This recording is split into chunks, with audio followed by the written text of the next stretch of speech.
Vamos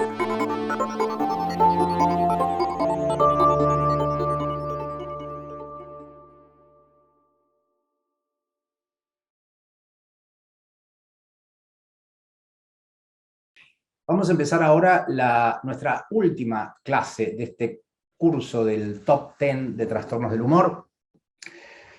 Este curso está organizado por la Asociación Argentina de Psiquiatras y tiene el auspicio del laboratorio GlaxoSmithKline, que muy generosamente nos ha apoyado y nos ha permitido presentar los trabajos que considerábamos nosotros importantes para difundir. Está organizado este curso por el doctor Gerardo García Boneto. Gerardo es el presidente del capítulo de trastornos bipolares y otros trastornos del humor de la Asociación Argentina de Psiquiatras. Y, como les dije recién, esta es la última clase, pero no nuestro último encuentro, ya que nosotros el día 27, en una actividad pre-congreso, el miércoles dentro de 2 semanas, nos volveremos a encontrar ya todos quienes presentamos los diferentes trabajos en este curso, junto con el doctor García Boneto, para discutir entre todos los temas que hemos presentado. Yo soy el doctor Enzo Uso, yo soy médico, psiquiatra, soy farmacólogo y soy profesor de neurociencias en el Instituto Universitario CEMIC. Allí desempeño no solamente actividad docente en el IUC, en el CEMIC, sino también actividad asistencial y de investigación. Allí ustedes pueden observar los conflictos de interés que me han ligado con diferentes laboratorios en los últimos 5 años. Bien, y yo, antes de empezar la presentación, quiero hacerles una pregunta a ustedes como auditorio, ¿sí? Y es si en su opinión, y teniendo en cuenta su experiencia profesional, clínica y la información de la cual disponen, creen que la conducta suicida es más prevalente entre pacientes con trastornos afectivos mayores de tipo bipolar o trastorno depresivo mayor. Martín, si podés poner la pregunta para que los participantes del curso puedan votar. Pueden votar, colegas, los invito a que voten. ¿Sí? En su opinión y teniendo en cuenta su experiencia y lo que han leído e investigado, considera que el comportamiento suicida es más prevalente entre los pacientes con trastorno bipolar o los pacientes con trastorno depresivo mayor. Esperamos unos minutitos nada más y vamos a ver cuál es la respuesta.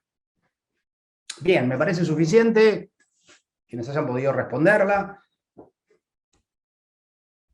Bien, el 74%, 3/4 del auditorio piensa que el trastorno bipolar tiene una preponderancia en cuanto a comportamiento suicida en relación al trastorno depresivo mayor. Bien. Muy bien. Algunas cuestiones generales, ¿sí? Sabido es que el suicidio es un problema severo, tanto a nivel de la salud pública mundial, como a nivel de nuestra práctica clínica cotidiana, ¿sí? El suicidio, la conducta suicida, se encuentra entre las principales 20 causas de mortalidad en el mundo, ¿sí? Y para que ustedes tengan una idea, muere más gente cada año por suicidio que por cáncer de mama, ¿sí? La Organización Mundial de la Salud, en su último informe, nos dice que aproximadamente unas 700.000 personas murieron a causa de suicidio en el año 2016 y en el año 2017, cifras similares. Pero nos advierte también que probablemente ese número esté subestimado, ya que los registros en muchos lugares, y podríamos incluir quizás nuestro país, no son demasiado fidedignos. Por lo tanto, se sospecha que cada año mueren en el mundo 1 millón de personas a causa de suicidio. Y lo que es tan interesante como eso es que existen entre 10 y 20 millones de personas que intentan suicidarse y no lo consiguen cada año. 90% de las personas que mueren por suicidio tienen un trastorno psiquiátrico, ¿sí? Espérame un minuto que voy a... Ahí está. Y de ellas, más de la mitad presentan depresión. Este es el trabajo que yo quiero compartir con ustedes hoy, ¿sí? Es un trabajo del año 2019, Factores de riesgo en trastornos afectivos mayores, publicado en el British Journal of Psychiatry. Es un trabajo hecho en colaboración por los doctores Baldesarini, Tondo, Pina, Núñez y, debo decirlo, nuestro amigo el doctor Gustavo Vázquez. Y tiene como objetivo principal, tuvo como objetivo principal este trabajo, comparar los factores de riesgo demográficos y clínicos en grandes muestras de pacientes, ¿sí?, diagnosticados con trastornos afectivos mayores, ya sean trastorno bipolar o trastorno depresivo mayor. El trabajo plantea la hipótesis que serían diferentes las tasas de suicidio en estos dos grupos de pacientes, ¿sí? Y también plantea que no existen comparaciones directas, ¿sí?, en las cuales uno pueda basarse para sacar conclusiones de las tasas de suicidio y los factores de riesgo en sujetos evaluados en condiciones similares. Antes de entrar al trabajo que yo les voy a mostrar, quiero señalar algunos antecedentes, ¿sí? Este es un trabajo de 1970, ¿sí? Dos investigadores británicos, Guse y Robbins, presentaron este trabajo, fue publicado en el British Journal of Psychiatry, 1970, ¿sí? Y ellos lo que hacen en este trabajo es recopilar la información publicada hasta ese momento en 17 trabajos publicados previamente y sacan conclusiones acerca de ellos, ¿sí? Lo que hacen es seleccionar trabajos que fueron prospectivos, ¿sí?, que permitieron evaluar a pacientes en el curso de la enfermedad de trastornos afectivos mayores, ¿sí? Ellos dicen inicialmente que de todas las muertes acontecidas en este grupo de pacientes con trastornos afectivos mayores, el 35% de las muertes fue a causa de suicidio.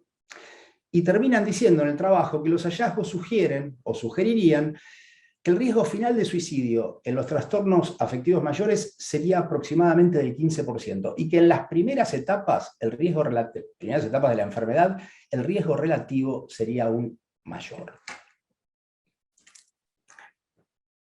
Venimos más acá en el tiempo. Este es un trabajo del año 2005, ¿sí?, del doctor Jules Angst. Angst es un investigador suizo que ha hecho extraordinarios aportes a la investigación en el área de los trastornos afectivos.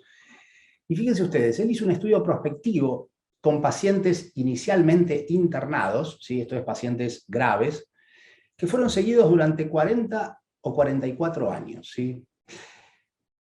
Seleccionó y separó 4 grupos de pacientes con diferentes diagnósticos: los trastornos depresivos unipolares, los trastornos bipolares 2, que se internaban por depresión, los pacientes bipolares 1, que eran o fueron internados por manía o depresión, y los pacientes bipolares 1 que tenían preponderantemente manía, y ese era el motivo de su institucionalización. No olvidemos, es un trabajo con pacientes inicialmente internados.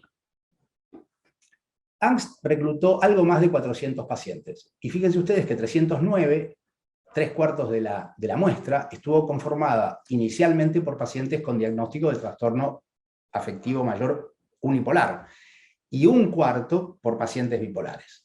Pero algo que llamó mucho la atención a lo largo de los 40-44 años del estudio es que casi la mitad de los pacientes con trastorno unipolar cambiaron su diagnóstico, y finalmente eran pacientes que padecían trastorno bipolar. ¿Cuáles fueron los resultados en ese trabajo? ¿Sí? En relación a las tentativas de suicidio, el trabajo de Angst mostraba que los intentos de suicidio fueron menos frecuentes de los pacientes que tenían preponderancia de manía, como si la manía en los trastornos afectivos mayores fuera un factor de protección, entre comillas, ¿sí?